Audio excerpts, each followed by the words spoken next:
Hello everyone, how you doing? आजको भिडियोमा हामी जान्ने छौं object transformations को बारेमा. Another basic yet important class on Corel Draw. So, के हो त object transformations? जान्नको लागि let's get started.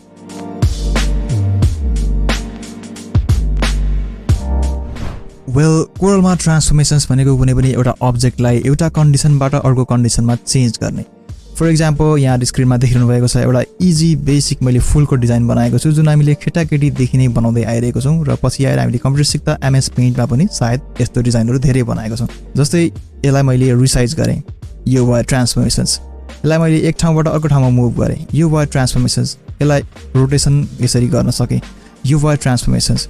यो सबै कामलाई चाहिँ हामी कोरलमा ट्रान्सफर्मेशन्स भन्छौं. कुनै पनि एउटा अब्जेक्टलाई एउटा कन्डिसनबाट अर्को कन्डिसनमा चेन्ज गर्ने. ओके, आज हामी यो फुलको डिजाइनलाई रिक्रिएट गर्ने छौं. एकदमै इजी रहेको छ र यो हामीले रिक्रिएट गरिसकेपछि धेरै कुरा हामीले जान्ने छौं. हामीले अब्जेक्टलाई चाहिँ ट्रान्सफर्म गर्नको लागि ट्रान्सफर्मेसन प्यानल अन गर्नुपर्ने हुन्छ. त्यसको लागि जाने अब्जेक्टमा क्लिक गर्ने, यहाँ ट्रान्सफर्मेशन्स रहेको छ र यहाँ भित्र position, rotate, scale and mirror, size र स्क्यू अप्सनहरु रहेको छ. जुनै पनि एउटा अप्सनलाई हामीले क्लिक गरेर ट्रान्सफर्मेशन्स प्यानल अन गर्न सक्छौं. फर एक्जाम्पल मैले पोजिसनमा क्लिक गरे, ओके यहाँ अन भयो. अब यहाँ केही अप्सनहरु रहेको छ, त्यहाँ देखेको लिस्टमा देखाएकै अप्सनहरु रहेका छन् नि. ओके, अहिले इनएक्टिभ छन् अप्सनहरु किनभने अहिले हामीले कुनै पनि अब्जेक्टहरु सिलेक्ट गरेको छैन. सिलेक्ट गर्ने बित्तिकै अटोमेटिक यहाँको अप्सनहरु एक्टिभ हुन्छन्.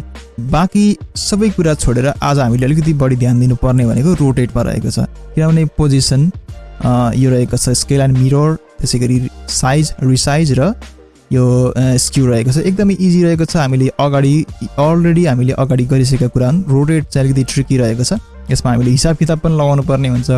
हामीले फर्स्टमा हेरौँ, आज रोटेटदेखि नै सुरु गरौँ किनभने क्लास अलिकति लम्बिन सक्छ. यसले गर्दा फटाफट हामी यो फुलको डिजाइनलाई रिक्रिएट गर्नेछौँ. यो अहिले ग्रुपमा रहेको छ. यसलाई मैले अनग्रुप गरेँ भने इच पार्टहरु सेपरेट रहेको छ.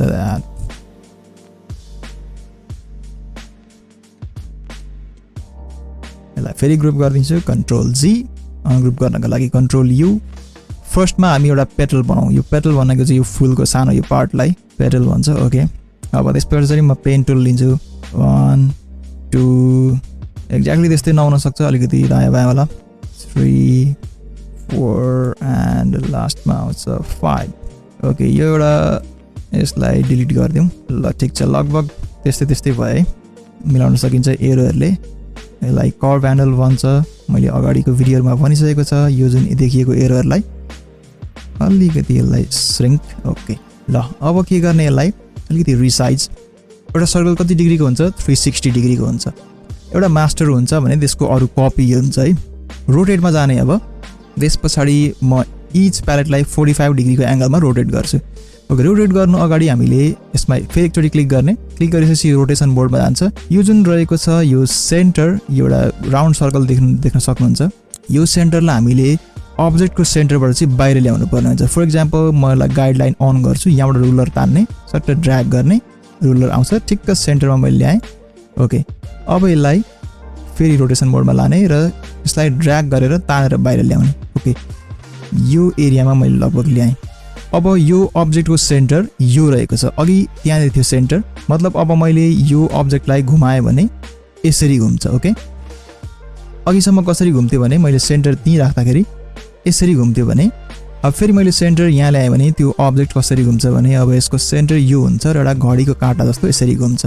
अब त्यस पछाडि 45 डिग्री अलरेडी यहाँ छँदैछ र 7वटा कपीहरू म गर्नेछु. फटाफट के गर्ने, डिग्री आफूलाई चाहिएको आवश्यक डिग्री यहाँ टाइप गर्ने.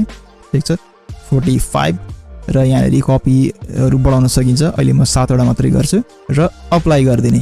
के भयो, 7वटा कपीहरू बनिसक्यो. यो मास्टर कपी छ, मास्टर यसको पिस र अरू यसको 7वटा कपीहरू रहेको छ. त्यस पछाडि अब अर्को एउटा सर्कल चाहियो. सिम्पली एउटा सर्कल क्रिएट गर्ने. सर्कल क्रिएट गरेँ. त्योभन्दा अगाडि म सबै ग्रुप गर्छु. सबैलाई सिलेक्ट गर्ने एन्ड देन ग्रुप गर्नेलाई यो अप्सनमा गए पनि भयो, कन्ट्रोल जी थिचे पनि भयो. ओके, त्यस पछाडि सर्कल. ओके, यसलाई कलर गरिहालौँ. सिलेक्ट गर्ने and then red colour. Outline हटाइदिन्छु. यसलाई सिलेक्ट गर्ने, यसलाई येलो कलर दिने, आउटलाइन हटाइदिने. ओके, अब मैले येलोलाई सिलेक्ट गरेँ र रेडलाई पनि सिलेक्ट गरेँ. येलोलाई र रेडलाई सेलेक्ट गरेँ। त्यसपछि अब के गर्ने, सी थिच्ने, सीले के गरिदिन्छ होराइजन्टल एक्सिसमा इक्वल गराउँछ र ईले भर्टिकल एक्सिसमा चाहिँ इक्वल गराउँछ। के भयो, ठ्याक्कै सेन्टरमा आएर बसिदियो। देन अब म क्रिएट गर्छु पाथ, ठिक छ। पाथ पनि एकछिन साइड लगाउँ, रिसाइज गरेर साइड लगाएँ। फेरि पाथको लागि पेन टुल लिएँ, 1 एउटा स्ट्रेट लाइन, त्यस पछाडि अर्को एउटा कर्भ है। फेरि मैले त्यहाँबाट क्लिक गरेँ र त्यहाँबाट माउस नछोडिकन ड्र्याग गरेँ। मैले पेन टुल कसरी युज गर्ने भनेर अगाडिको पार्टहरुमा पनि अगाडिको भिडियोमा सिकाइसकेको छ। फेरि पनि हामी हेर्दैछौँ, एउटा स्ट्रेट लाइन भयो, अर्को एउटा कर्भ भयो। अब यो स्ट्रेट लाइनलाई हामी फेरि कर्भमा चेन्ज गर्छौँ र यसलाई एउटा अर्को कर्भ सेपमा चेन्ज गर्छौँ। सेप टुल लिने वा shortcut F10, left right click गर्ने, लेफ्ट अनि राइट है, कर्भमा जाने र यहाँनिर कर्भ ह्यान्डलहरूलाई चाहिँ हामीले चलाउनु पर्ने हुन्छ। ओके, यसलाई बाहिर निकालौँ, यो ह्यान्डललाई बाहिर निकालौँ। सिम्पली पाथको डिजाइन क्रिएट गर्दैछौँ हामी। ओके, यसलाई अलिकति यसो यो भयो, एक्ज्याक्टली त्यस्तै नहोला तर ओके ल, लगभग पाथको डिजाइन यस्तै यस्तै हुन्छ होइन, मैले एक्युरेट बनाइनँ। ओके, यसलाई हरियो कलरमा चाहिँ यसलाई हरियो कलर अप्लाई गरौँ, आउटलाइन हटाइदिने। ओके, नाउ यसलाई फेरि क्लिक गर्ने एन्ड रोटेट। यसलाई कन्ट्रोल सी कन्ट्रोल भी गरे पनि हुन्छ वा नयाँ अप्सन डुप्लिकेट गरे पनि हुन्छ, ठिक छ। डुप्लिकेटको लागि कन्ट्रोल डी थिच्ने, नत्र एडिटमा गएर यहाँनिर रहेको छ डुप्लिकेट गर्दा पनि हुन्छ। ओके, डुप्लिकेट गऱ्यो भने एक्ज्याक्टली त्यसको कपी अर्को निस्किन्छ, अलिकति त्यो मेन कपी भन्दा अलिकति बाहिरपट्टि त्यसको डुप्लिकेट निस्किन्छ। यसलाई अब अर्को फेरि एउटा नयाँ अप्सन आज याद गर्नु होला, दुईवटा नयाँ अप्सन भइसक्यो आज नयाँ।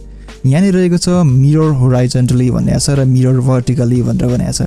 यो दुईवटा अप्सन एकदमै फ्रिक्वेन्टली युज भइरहने अप्सनहरू कोरलमा। यसलाई अब यो पाथलाई मैले ठ्याक्कै यसको अपोजिटतिर फर्काउनु पऱ्यो भने अपोजिट साइडतिर के गर्ने, मिरर होराइजन्टली क्लिक गर्ने। ओके, फेरि यसलाई लिने र यसलाई रोटेट गरिदिने।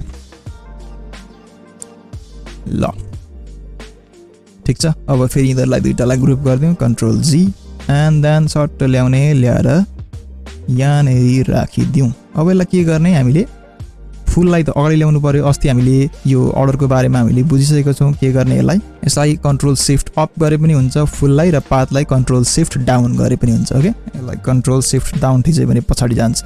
अब हामीलाई चाहियो, ओके, अलिकति भित्र लगिदिउँ, यो पाथको साइज ठुलो भए, रिसाइज गर्ने एन्ड देन सानो बनाउने र भित्रपट्टि लगिदिने अलिकति।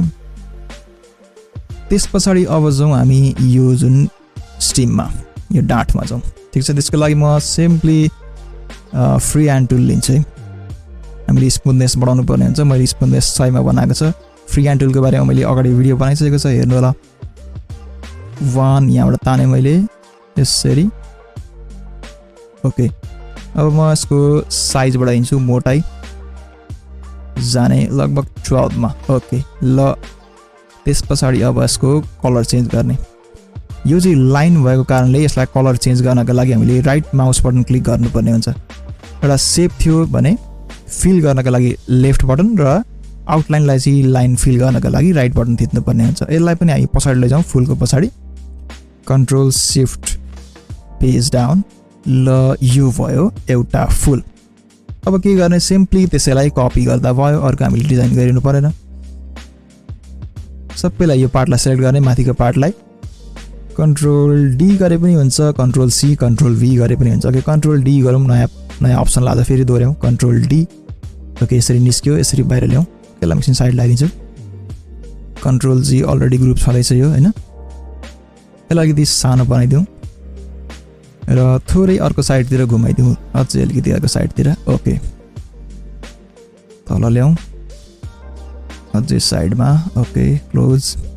त्यस पछाडि फेरि मैले लिएँ फ्री ह्यान्ड टुल वा सर्टकट F5, फेरि यहाँबाट यसरी मैले घुमाएर लगिदिएँ। ओके, फेरि साइजमा जाने, साइज देख्नु भएन भने यो पेन टुल लिए पनि हुन्छ। यहाँबाट पेन टुल लिए पछाडि त्यहाँबाट साइज देखिन्छ, वा किबोर्डमा F12 थिच्ने, त्यसले पनि यसको साइजको मतलब आउटलाइनको अझै धेरै अप्सनहरू त्यहाँबाट निकाल्न सकिन्छ आउटलाइन सम्बन्धी। ओके, लिने, राइट क्लिक, रेड मतलब यो ब्राउन कलर, फेरि यसलाई सेलेक्ट गर्ने र कन्ट्रोल शिफ्ट पेज डाउन ठिक छ र अब अन्तिममा मैले एउटा गमला बनाएको छु एकदमै बेसिक यसलाई फेरि म पेन टुल लिन्छु पेन टुल लिए पनि हुन्छ नत्र यो रेक्टेंगल लिए पनि हुन्छ पेन टुल 1 and 2 3 मैले र्यान्डम लाइनहरु तानिरहेको छु 4 and 5 ओके थोरै माथि सार्ने अनि यसलाई म येलो कलर दिन्छु आउटलाइन हटाइदिन्छु